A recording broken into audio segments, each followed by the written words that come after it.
Kompas Petang kembali bersama saya Cindy Permadi. Saudara, polisi menangkap 2 pelaku pengiriman jenazah bayi lewat ojek daring di Medan, Sumatera Utara. Pelaku ternyata merupakan adik kakak. Abang beradik ya, ini abangnya.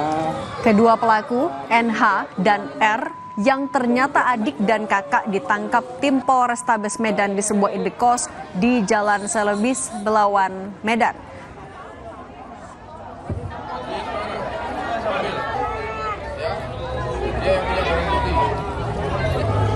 Sang ibu, NH, sebelumnya melahirkan secara mandiri dan sempat merawat bayinya, namun sang bayi meninggal. Jenazah bayi kemudian dikirim melalui paket lewat ojek daring menuju masjid dekat area permakaman agar segera dimakamkan petugas masjid. Kini polisi masih mendalami penyebab, motif, dan memeriksa kondisi psikologis kedua pelaku. Berhubungan darah, abang beradik ya, ini abangnya dan ini pelakunya.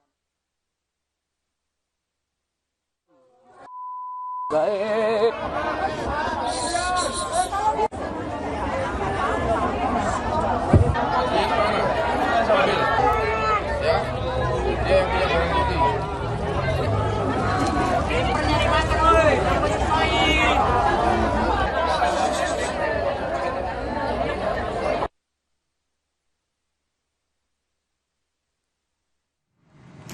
Kedua pelaku pengiriman jenazah bayi melalui ojek daring ditangkap oleh polisi di sebuah indekos di Sumatera Utara dan berikut liputannya.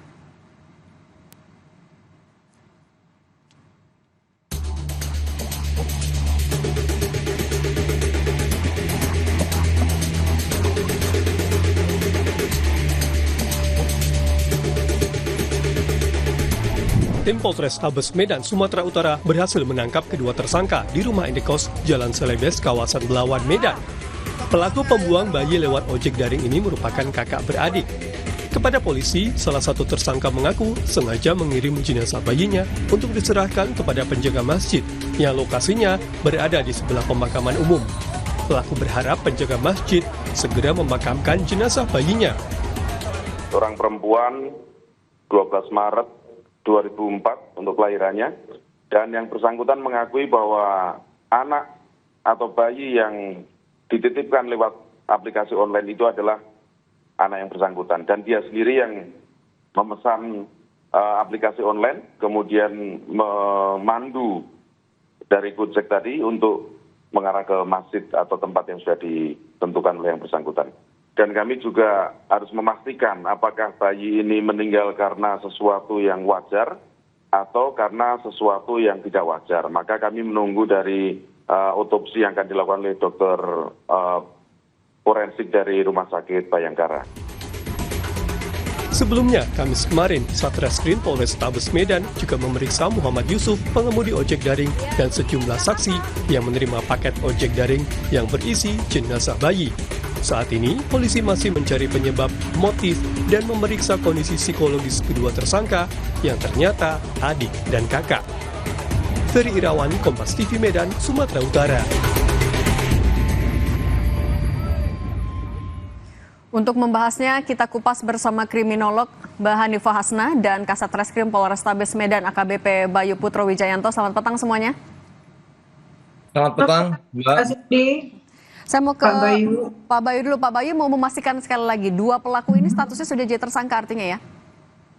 Dalam proses setelah kami lakukan penangkapan, proses penyidikan dan hasil gelar perkara untuk saat ini sudah kami tetapkan menjadi tersangka ini, Mbak. Oke, peran dari keduanya apa saja? Memang peran dari si cewek memang ibu korban sendiri, dan mengakui memang yang bersangkutan sudah mencoba untuk mengirimkan paket tersebut dengan dibantu oleh kakak kandungnya sendiri. Dengan ini inisiatif pertama yang sudah direncanakan oleh kakak kandungnya ini, Mbak. Inisiatif untuk mencoba mengkaburkan identitas dengan motif mengirimkan paket berisi bayi yang sudah meninggal dari salah satu dekat hotel, tepatnya di depan Indomaret Jalan Yosudarso, kemudian mengirimkan paket melalui ojek online di salah satu tempat, yaitu di masjid yang sekitarnya lokasi pemakaman, sehingga masuk ditujukan di situ semuanya dengan identitas palsu, sehingga masyarakat yang menerima ataupun marbot masjid yang menerima ini tidak mengetahui siapa pengirimnya. Harapannya dari kedua pelaku ini setelah diterima oleh marbot masjid ataupun masyarakat sekitar untuk segera dimakamkan di lokasi tersebut ini, Mbak. Pak Bayu, tapi juga kami mau konfirmasi, bayi ini memang adalah anak dari dua pelaku, kakak dan adik ini?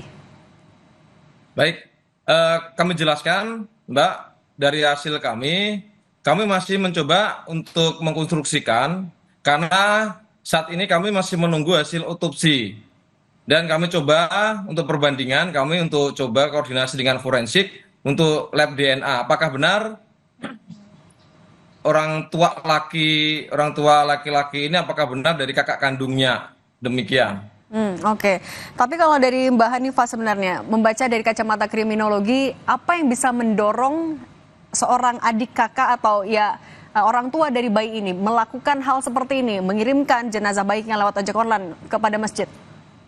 Baik, terima kasih Mbak Cindy. Pak Bayu, selamat sore. Jadi sebenarnya kondisinya adalah kedua orang pelaku ini mengalami kondisi yang keputusasaan yang sangat ekstrim gitu, sehingga mereka mengalami jalan buntu walaupun ada kemungkinan mereka sudah mempersiapkan dari 9 bulan yang lalu.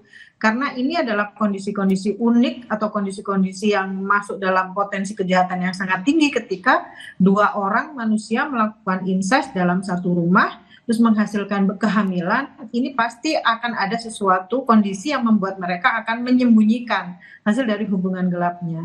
Jadi kondisi-kondisi seperti ini. Namun ada kemungkinan yang lain, bisa jadi si ibu bayi ini mengalami baby blues, sehingga mengalami kondisi yang tidak nyaman, ketakutan yang mendalam, sehingga mengambil langkah-langkah yang tidak rasional. Nah, ini membuat keduanya mengambil langkah yang salah gitu. Lalu ada miskonsepsi tentang pembuangan bayi itu. Harapannya adalah ketika bayi ini tidak ada, mereka berdua namanya menjadi baik kembali di mata sosial. Namun karena ternyata si ojol ini memiliki kemampuan untuk melaporkan, sehingga ini berbuntut panjang dengan tertangkapnya si pelaku dua-duanya ini.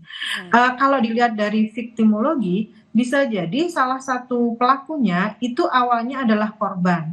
Karena ini kan adalah hubungan incest dari struktur keluarga, satunya abang, satunya adik.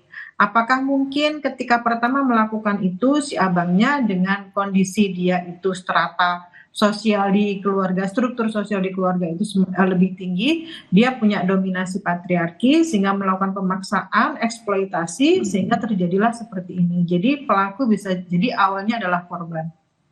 Pak Bayu, kalau dari pemeriksaan sementara ya tadi, kejiwaannya seperti apa dan apakah ini artinya ada sesuatu yang spontan atau justru sudah direncanakan juga oleh kedua pelaku?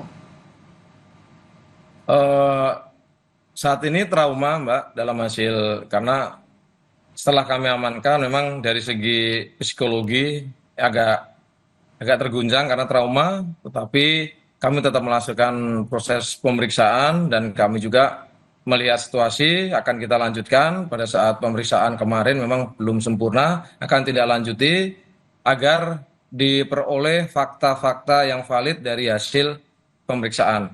Kemudian dilihat dari kejadian yang ada bahwa memang dari si kedua pelaku tersebut memang dari kalangan yang menengah ke bawah, karena dibuktikan bahwa keputusasaan mereka ketika mengetahui bayi tersebut pada tanggal 7 sakit dan dibawa berobat di Rumah Sakit Delima, kemudian di Rumah Sakit Delima ini tidak mampu untuk merawatnya karena mungkin bayi tersebut sudah tidak bisa ditangani karena